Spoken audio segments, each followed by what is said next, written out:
देखो 7वीं अभिक्रिया हम पढ़ते हैं, लास्ट अभिक्रिया है ये ऊष्माशोषी अभिक्रिया। ऐसी अभिक्रिया जिसमें अभिक्रिया के दौरान ऊष्मीय ऊर्जा का शोषण होता है। ऊष्मीय ऊर्जा मतलब इस्तेमाल होती है उस अभिक्रिया में। जैसे पिछली अभिक्रिया ऊष्माक्षेपी में ऊष्मा या ऊर्जा कह सकते हैं वो निकली थी, और इसमें क्या होगा, ऊष्मा ऊर्जा के रूप में यूज़ होगी, इस्तेमाल होगी। तो ये उसकी जस्ट उल्टी है।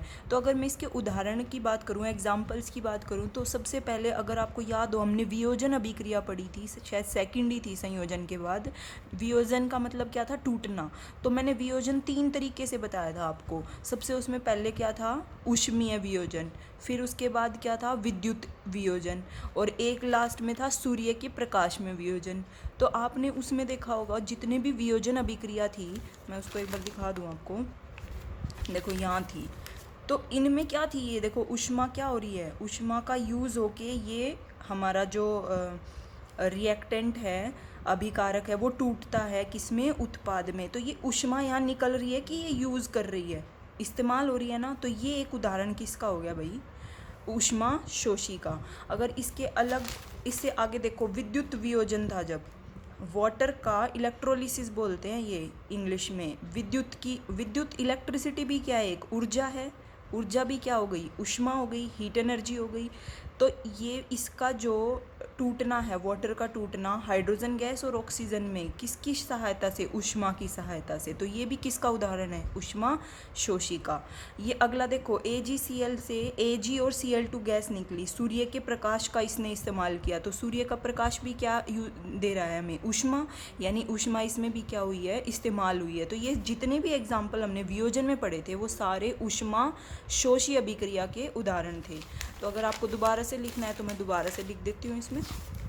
देखो सबसे पहला हमने क्या पढ़ा, एक तो कैल्शियम कार्बोनेट का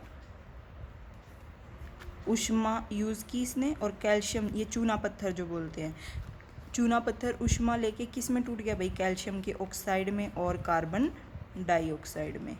ठीक है। दूसरा एग्जाम्पल अगर मैं लूँ इसका, वाटर का विद्युत की, तो आप इसको भी ऊष्मा कह सकते हो। विद्युत की सहायता से किस में टूट गई थी भाई, हाइड्रोजन गैस और ऑक्सीजन गैस में। अच्छा, एक और उदाहरण, अगर आपको AgCl वाला भी लिखना है तो वो भी लिख लो। AgCl सूर्य के प्रकाश यानी ऊष्मा ली उसने भी, तो ये किस में टूट गया था, सिल्वर और क्लोरीन गैस में। तो ये तीनों उदाहरण ऊष्मा शोषी के हैं। एक और उदाहरण मैं आपको देना चाहती हूँ, प्रकाश संश्लेषण अभिक्रिया जो होती है, फोटोसिंथेसिस, ये भी क्या होती है भाई, हमारी ऊष्मा शोषी।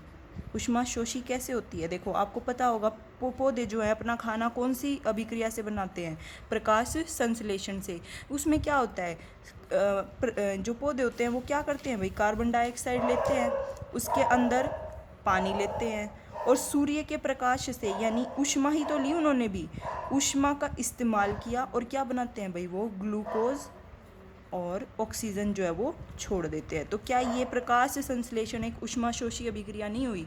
और अगर आप इस अभिक्रिया को देखोगे तो क्या ये श्वसन जो हमने अभी अभी पढ़ी है, देखो ये लास्ट में श्वसन अभिक्रिया, लास्ट रिएक्शन, इसके जस्ट उल्टी नहीं है भाई ये प्रकाश संश्लेषण। इसमें CO2 और वाटर निकल रहे थे और ऊर्जा भी निकल रही थी, लेकिन अब प्रकाश संश्लेषण में क्या हुआ, CO2, वाटर और ऊर्जा तीनों का मिलके क्या बन गया, ग्लूकोज और ऑक्सीजन। तो अगर आपको पता हो कि श्वसन अभिक्रिया में जो काम होता है उसके जस्ट उल्टा प्रकाश संश्लेषण में होता है। तो प्रकाश संश्लेषण ऊष्माशोषी हो गई थी और श्वसन अभिक्रिया ऊष्माक्षेपी हो गई थी। तो बस इसमें इतना ही है। ऊष्माशोषी का मतलब इंग्लिश में इसको बोलते हैं एंडोथर्मिक, और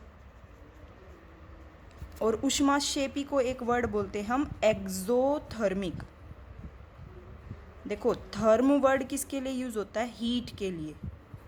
जो थर्म का मतलब होता है उसका मतलब होता है हीट, हीट मतलब ऊष्मा। तो थर्मिक मतलब ऊष्मा से है, दोनों में थर्मिक वर्ड यूज़ होता है।